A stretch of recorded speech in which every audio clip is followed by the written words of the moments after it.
Much like Invasion of the Body Snatchers, The Fly is another 1950s sci-fi horror classic that's often overshadowed by its remake. But it's not so good that it renders the original movie irrelevant. There are still plenty of reasons to check out the 1958 version, so there's room in the horror pantheon for both classic films. For starters, the movie's plot unfolds in a non-linear fashion, and that gives it a very different feel from the remake. Unlike Cronenberg's version, this one starts at the end of the story after the scientist has already died, but it doesn't tell you what happened to him. The first act of the film only shows you the aftermath of his demise, and that creates an intriguing mystery you can't help but be curious about. Then, when the film finally jumps back to the beginning, you're already dying to know how this guy died. So even though the narrative follows many of the same basic plot points as the remake, it still feels like a completely different movie. Secondly, we have the ending.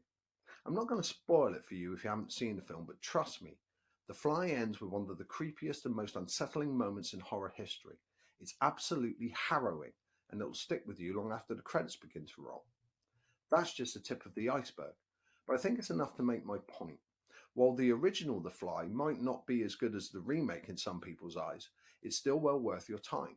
It's one of the best sci-fi horror movies of the 1950s, so if you've only seen Cronenberg's version, or if you haven't seen either one, I highly suggest that you check out this time-honoured classic.